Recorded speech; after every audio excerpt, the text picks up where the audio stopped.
그 영상이 뭐였냐면 50세 이상의 퇴직자 중에서 한 400명을 설문조사를 했대요. 설문조사. 아마 여기 젊으신 분들은 못 느낄 거야. 근데 그 설문조사 한 게 있는데, 그건 내가 얘기해 드릴게요. 그 설문조사를 했는데, 그 설문조사에서 가장 많이 나온 대답. 질문이 뭐였냐? 내가 퇴직 전에, 예전에, 젊었을 때 하지 않은 것 중에 후회되는 거를 먼저 적으라고 그랬대요. 근데 그 중에서 이제 몇 가지를 얘기를 해주더라고. 근데 다른 영상을 봐도 다 비슷해. 이런 정도에서 얘기가 나오더라고. 그리고 저도 이제 나이가 있어서 그런지 요즘에 그런 거를 좀 자주 봐요. 이상하게. 또 이제 유튜브에서 알고리즘 때문에 뜨잖아. 계속 뜨잖아. 봤는데, 그때 좀 돈 잘 벌 때, 40대, 30대 후반, 이때부터는 느껴야 되는 게 뭐냐면, 가장 후회하는 게 연금에 관심을 받고, 연금 준비를 안 한 게 후회된대요. 그러니까 연금이라는 건 이제 정부 연금 그거 말고 따로 드는 연금이 있다며요. 그 따로 드는 거, 그런 거 준비 안 한 게 너무 후회가 된대. 왜냐면 그 당시에 그거 조금 쓰는 것보다는 그때는 그런 거, 왜냐면 일단 회사 그 정부 연금 있잖아. 국민연금 그런 게 있기 때문에 그런 거에 대해서는 그렇게 심각하게 못 느끼겠더라고 그러더라고. 그리고 그 돈을 빼내기가 좀 어렵고, 그 정도 금액을 빼내기가. 근데 나이 그 당시에 좀 부담되더라 좀 해놨어야지 되는 건데 하면서 그 후회를 많이 한대요. 그 얘기가 첫 번째 나왔고, 개인연금보험, 그렇지. 그런 거를 생각을 그때는 안 들어오더래, 잘, 머리에. 근데 지금 나이가 먹고 퇴직하고 나니까 그때 그게 후회가 된대요, 지금. 그리고 또 이제 후회가 되는 게 뭐냐면은 보장성 보험 같은 거 있잖아요. 보험 되는 거, 나이 먹고 보험 되는 거. 근데 그 당시에는 나이가 먹는다는 거에 대한 두려움이 없었다고 그러대요. 그래서 이제 그런 거에 대해서 그런데 돈을 쓰는 게 아까웠고 또 힘들고. 그래서 그런 거 못한 게 후회가 많이 된다. 대부분 유튜브에 나오는 얘기가 다 이거예요. 왜냐면 여기 40대들도 있잖아. 그래서 지금 얘기해 드리는 거예요. 저는 직장 생활하고 좀 다르니까, 저희 케이스는. 근데 그래서 혹시 관심이 없었던 분들도 한번, 요번 기회에 잘 생각해 보시라는 얘기를 드리는 거예요. 나중에 나이 먹은 다음에 후회할 수도 있으니까. 그리고 이제 또 못했던 게, 후회되는 게 뭐냐면은, 퇴직 이후에 해야 될 부업이나 창업에 대한 준비를 그때부터 뭘 배우든, 아니면은 부업을 할 걸 뭘 배우든, 이런 걸 준비를 조금씩 해나갔어야 되는데, 그때는 회사 일에 몰빵하고 회사 일이 전체로 생각하기 때문에 그런 거에 대한 시간을 내고 돈을 빼기가 어려웠다 그러더라고. 그런데 이제 퇴직하고 나서 보니까 그때 준비했었어야 되는데 라는 생각을 너무 후회한대요. 그게 50대 퇴직자들의 후회하는 것 중에 하나래요, 그게. 그리고 또 후회하는 게 뭐냐면은 여행이래요. 여행은 왜 그러냐면은, 여행은 자기가 일단 돈이 들어가고 시간이 들어가기 때문에 그때는 생각 안 하고 나중에 퇴직하면 해야겠지라고 생각을 하는 거예요. 그런데 퇴직하고 나면 여행 같은 거, 특히 해외여행 같은 거는 큰 돈 들어가니까 그게 또 빼기가 쉽지가 않대요. 왜냐면 퇴직하고 한 달, 두 달, 세 달은 어떻게 지나가지는데 그 이후부터는 그게 힘들어진다고 그래요, 이게. 퇴직 이후에는. 그러니까 아마 지금 40, 50대 분들이 계시니까.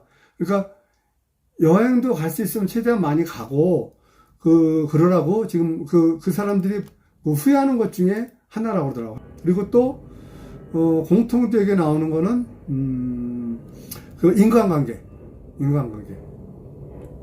인간관계를 보통 이제 회사 다닐 때는 보통 일에 대한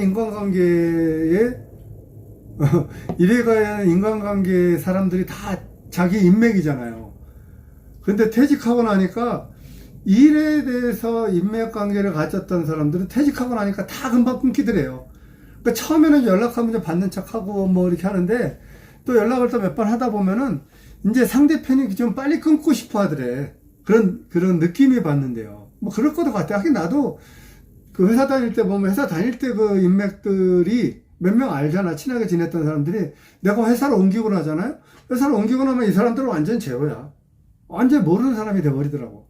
그렇기 때문에 이제 그 유튜브나 이런 데 영상에서 얘기하는 게 뭐냐면은, 일 이외의 인맥들에 대해서 관리를 잘 해야 된다. 그러니까 일 이외의 인맥 관계들을 좀 가끔 만나고 가끔 전화도 하고 그런 관리를 해야 된다라는 얘기를 하더라고요. 후회하는 것 중에 하나예요, 그게. 그리고 또 후회하는 게 아까 그 얘기가 나와서 그 얘기를 한 거예요. 뭐냐면 운동이래요, 운동. 왜냐면 회사에 몰빵을 하잖아요. 회사에 몰빵을 하잖아, 자기는. 가정을 지키기 위해서 그런 거잖아. 그러다 보면은 이 운동하기가 어렵다 그러더라고. 근데 제가 그럴 것 같아요.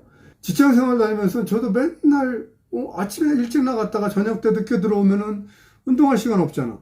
그 주말 되면 운동하겠어요? 그냥 주말 되면 술 한잔 먹고 그냥 주말에 푹 쉬고 그게 답이겠죠. 그게 답. 저는 그래도 운동 관련해서는 최근에 몇 년 동안은 거의 제가 다이어트를 시작한 게 이제 현대건설 그만두거든. 그러면 그때 당시 한 7, 8년 된 거예요. 그 당시부터 제가 운동을 거의 꾸준히 했어요. 왜냐면 회사 그만두고 나서는 제가 90이었던 몸무게를 3개월 만에 한 25kg를 뺐다고 그랬잖아요. 66까지 갔었어요, 제가 175인데 66까지 갔다가 지금은 72 정도로 유지는 하고 있어요. 근데 그 당시 이후부터 지금까지 운동을 다이어트 할 때는 매일 뛰었어요. 매일. 하루에 2번 뛰었어요. 3kg, 4kg를. 그리고 비가 오나 눈이 오나. 그렇게 그 이후에도 제가 계속 뛰기는 뛰고 운동도 하고 그랬어요. 계속 한 6, 7년 정도는 계속 꼭 했어요. 꾸준히 했어요. 근데 지금은 안 하고 있지. 그래서 제가 현재 제 생각은 그러니까 내가 그 얘기하고 싶은 거예요. 제 느낌은 제 나이대에 비해서는 뭐 아주 대단히 건강하다라고 하지 못해도 중간 이상은 하는 것 같아요. 중간 이상 하는 것 같은 건강을 유지하는 것 같아요. 그게 쌓인 것 같아요. 마일리지가. 그래서 저는 사실은 연금은 제가 조그만 거 하나 들어놨다고 그랬죠, 예전에. 그러니까 예전에 한국 갔을 때 한 방에 다 넣어놓고 나중에 10년, 12년, 10년, 15년 후에 타는 거 있잖아요. 그거를 제가 타는 게 있어요. 근데 크진 않았지만 있어. 조그맣게 하나 들어놨어요. 그것도 해놨고, 보장성 보험 문제 들어오는 게 없지. 보험 들어오는 거 없고. 그리고 이제 제가 생각해보니까 지금 조금 전에 얘기한 것도 6가지 되는데, 그 다음에 퇴직 이후의 부업 및 창업 준비. 근데 제가 이거는 하고 싶어서 한 게 아닌가, 하고 싶어서 한 게 아니고 됐어요, 자연스럽게. 왜냐면 여기서 살면서 스페인어를 배웠잖아. 스페인어를 배웠기 때문에 이게 지금도 그거 가지고 먹고 살잖아요. 가끔 부업도 하고. 그게 자연스럽게 됐어요. 가족하고 외의 인간관계? 끊어짐. 이거는 사실은 저도 그렇게 막 친구들하고 인간관계 이렇게 유지하고 뭐 그러진 않았어요. 그런데 저는 이거에 대해서는 사실 조금 달리 생각을 해요. 이거는 왜냐면 내가 퇴직 이후의 인간관계를 어떻게 형성해야 될지에 대한 고민을 해야겠죠. 저는 유튜브란 걸 하잖아요. 그리고 또 민박이란 걸 하면서 어쨌든 간에 인간관계가 유지가 되는데, 근데 저 예전에 얘기했다시피 인간관계를 뭐 넓게 얇게는 가져가지만 그 중에 선택을 해가지고 깊게 가져갈 사람은 따로 선택하고 가져가고, 그런 사람들한테는 제가 이제 좀 내 속마음도 내비치죠. 그런 거는. 그러다가 몇 번 당하긴 했지만 그러다 내비친다. 그런 거예요. 그래서 이제 제가 요점은 뭐냐면 제가 좀 길게 얘기했지만 아까 얘기한 50대 이후에 지금 40대분 30대분 잘 들으세요. 이게 저도 느껴져요. 실제로 그렇게 느껴지고, 이게 400명한테 물어봤고, 또 그 영상 플러스 제가 다른 유튜브도 영상을 몇 개를 보니까 공통적인 얘기예요. 정리하면은 연금에 관한 걱정, 보장성 보험, 그 다음에 또 여행, 그 다음에 인간관계, 친구 이외의 가족이나 이런 걸 유지해야겠지만, 저는 개인적으로 플러스 퇴직 이후의 인간관계를 어떻게 구성할 건가에 대한 고민, 그런 거. 그리고 또 이제 특히 이제 운동 틈틈이 하시라. 그 얘기를 제가 드리고 싶어서 좀 길게 했어요.